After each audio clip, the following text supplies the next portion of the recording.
Have you ever signed something that looked perfect, only to realize it was a trap? President Ibrahim Traoré almost did. The world was watching. The cameras were rolling.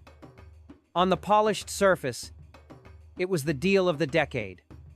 A $4.8 billion investment by China to develop Burkina Faso's lithium reserves. Roads, schools, jobs, a promise of prosperity. But as Traoré flipped through the pages of the final contract, his hands began to tremble. Page 178, Appendix F. A single clause buried in legal jargon that no one else seemed to notice, one that granted Chinese security forces extraterritorial power inside his country. Not just over mines, but over cities, over military bases, over the people. That was the moment everything changed. He looked around the Grand Conference Hall. His ministers smiled nervously. The Chinese delegation waited expectantly. And standing silently behind him was the only man who truly understood what was at stake, Issa Konate, a young translator educated in Beijing, who had warned him that this wasn't a partnership. It was a takeover.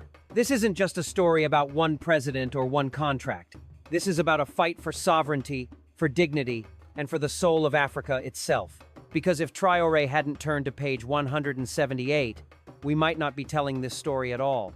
Have you ever felt your heart shatter from the pain of seeing Africa or motherland boiled dry, our children shivering in rags, starving in silence? We've suffered enough. It's time to rise, to shout to the world. We deserve to live, to grow, to be respected. Share this video so our voices reach heaven and the world hears our truth. Like and subscribe for a free, strong, and prosperous Africa. To the outside world, it was the kind of deal that could rewrite a nation's future. A $4.8 billion investment by China's Prosperity Mining Consortium. Lithium, the white gold of the 21st century, was to be extracted from Burkina Faso's rich reserves. The terms sounded generous. Infrastructure upgrades, job creation, a 60/40th profit split in favor of Burkina Faso, and promises of technology transfer. On paper, it looked like the perfect agreement. In fact, the nation's economy minister had called it a historic turning point. International media outlets flooded the conference center. Headlines buzzed, Burkina's lithium boom, Africa's smartest deal. Yet, Western powers, long accused of exploitative practices in Africa, were quietly irritated. China was positioning itself not just as an investor, but as a more respectful partner.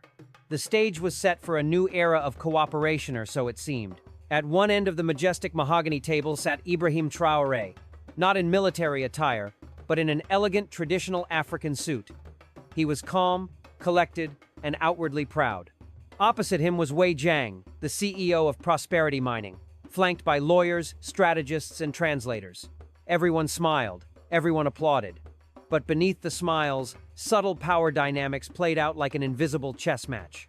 Burkina Faso had endured decades of Western manipulation, aid tied to control, loans tied to austerity, partnerships tied to surrender. So, when this deal emerged from months of negotiation, many believed it was a new dawn. Finally, whispered one advisor, we have a partner who respects us. But not everyone was convinced. Traoré, a man shaped by the failures of the past and the betrayal of previous governments, had reason to be skeptical. Deals that looked fair had long concealed poisoned daggers. So while his ministers toasted champagne in private rooms, Traoré kept reading and rereading. There was something about the contract, about its sheer size and complexity, that demanded more than signatures. It demanded scrutiny. And as the pages turned, the mask of prosperity began to crack. Suspicion doesn't always roar at whispers, and sometimes the faintest whisper carries the weight of a revolution. 3 weeks before the signing ceremony, President Traoré hosted Wei Jiang for a private dinner at the presidential palace. Over steaming plates of tow and grilled fish, they exchanged polite conversation about economics, infrastructure, and cooperation. It was during this dinner that Wei, in a casual yet calculated tone, made a remark that stuck like a thorn in Traoré's mind. Your lithium reserves could serve operations for generations to come. It wasn't what he said, it was how he said it. The word generations lingered oddly in the air, heavy and deliberate. Later that evening, Issa Konate, the young translator handpicked by Traoré himself, approached with a troubled look. Educated in Beijing, Konate had spent years studying Mandarin and Chinese legal culture. He understood not just the language, but its unspoken codes. "Sir," he said quietly. When Mr. Wei said generations, he used a term in Mandarin that implies eternal possession, not just a long-term partnership. He wasn't talking about 25 years. He was talking about forever. That was the moment the alarm bells rang. From that point on, Traoré ordered Konate to listen closely, not just to the words translated, but to what was truly being said. Every meeting, every draft, every revision was to be combed through with a fine-toothed comb. And yet, despite these precautions, each version of the contract returned seemingly clean until subtle language shifts began appearing. Clauses were clarified in French but expanded in Mandarin. Sentences that implied partnership in one version hinted at control in another. Appendix references were added, then removed, then added again. It was deliberate, sophisticated, a legal sleight of hand designed for plausible deniability. And through it all, Konate remained quiet but watchful, his loyalty tested daily, his courage growing in silence. He began secretly recording conversations. He listened to whispers behind doors. He mapped the deception like a soldier tracing enemy movement. And as Traoré flipped the pages again that fateful day, the weight of Konate's warning crashed down like thunder. The moment came quietly. While Wei Jiang delivered a grand speech about mutual prosperity and lasting friendship, President Traoré's eyes remained fixed on a specific section of the contract, Section 17, National Security and Resource Protection. It was standard legal language, on the surface. Most countries include such clauses when foreign assets are involved. What raised the red flag was a subtle cross-reference. See Appendix F for detailed implementation protocols. That appendix had not appeared in earlier drafts, and it was now, in the final printed version, that Traoré saw it for the first time. With trembling fingers, he turned to the back of the contract. What he found made his blood run cold. Buried beneath layers of dense legalese was a provision that granted Chinese security forces extraterritorial jurisdiction not just at the mining sites, but within a 50-kilometer radius around them. That included major cities, military installations, communication hubs, and even parts of Burkina Faso's national highways. But it didn't stop there. These forces, according to the clause, were authorized to neutralize threats to the mining operation without seeking approval from the Burkinabe government. Neutralize was left deliberately vague, broad enough to justify armed intervention against protesters, military units, or even journalists. In effect, the clause created sovereign Chinese-controlled zones inside Burkina Faso. And then came the dagger, an automatic renewal mechanism triggered by loosely defined emergency scenarios. In the event of a security threat, the contract could be renewed indefinitely without formal review. The very loopholes that Western powers had once exploited were now being repackaged in a Mandarin wrapper. This was not investment. This was economic colonization through contract. Traoré's mind flashed back to President Dimba, his ousted predecessor, who had signed similar resource for stability deals only to be removed when the military discovered the hidden costs.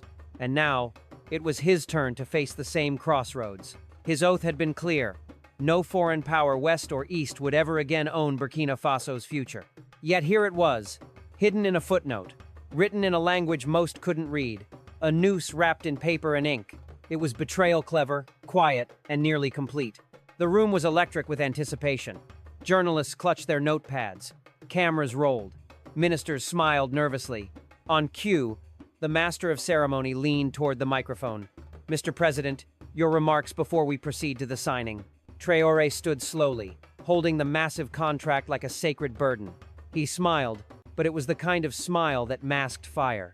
"This is indeed a historic day," he began, his voice calm and steady. "For too long, Africa's resources have enriched others while our people remain poor. Today, we hope to begin a new chapter in how resource agreements are structured."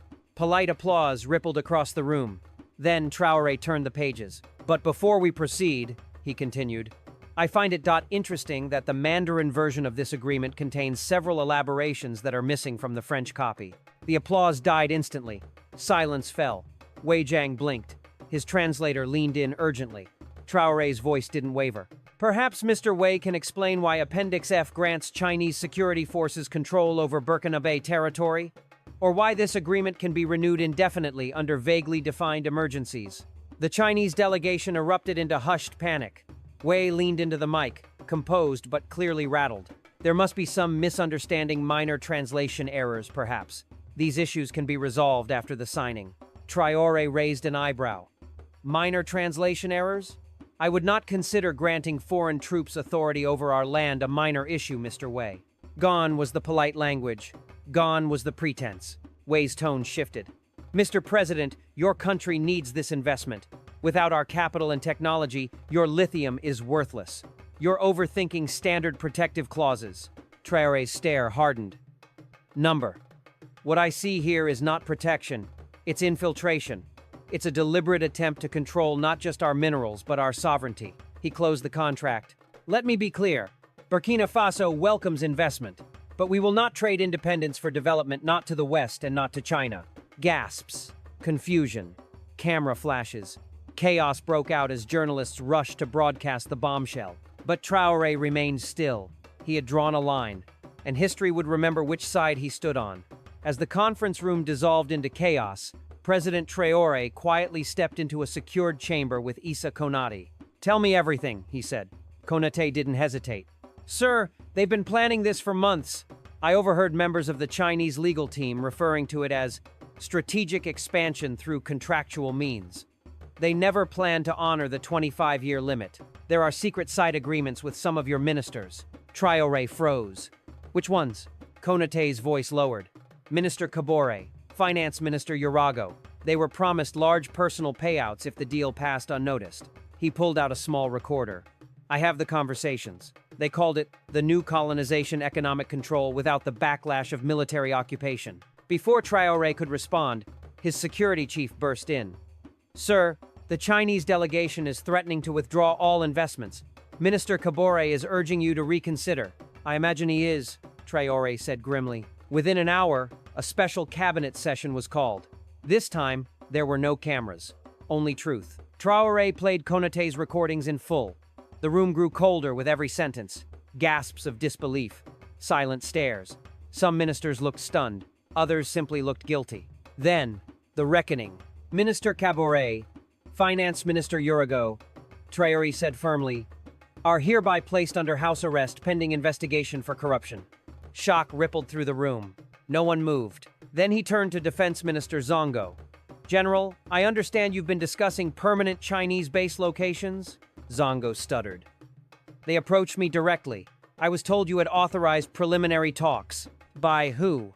Zongo's eyes shifted toward the now empty seats of the arrested ministers. The betrayal was deep, but the resolve was deeper. That evening, Traoré addressed the nation. Not from a podium, but from his desk. No flags, no fanfare, just truth. "Today," he began, "I rejected a $4.8 billion deal not because we don't need investment, but because the price was our sovereignty." He played the recordings. He named the corrupted. He promised justice. Across Burkina Faso, citizens poured into the streets not in protest, but in pride. They had been robbed too many times.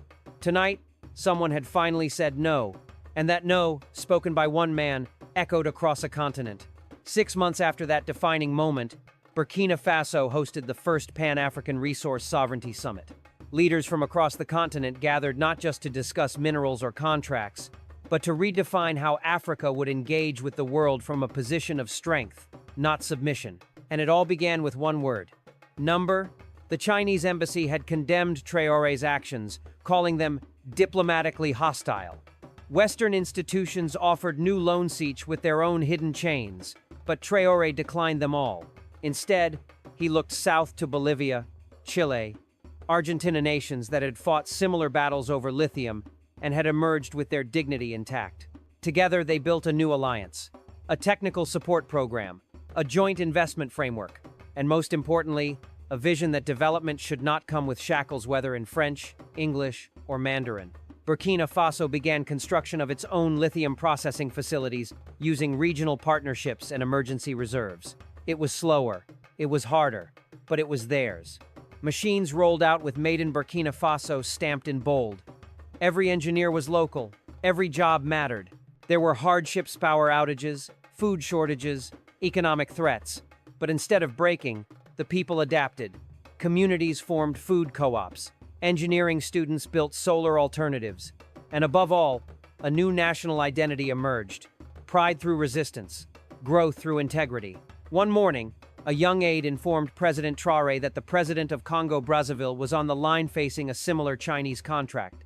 "He wants your advice," she said. As Traoré walked to the phone, he paused at a framed quote on his wall.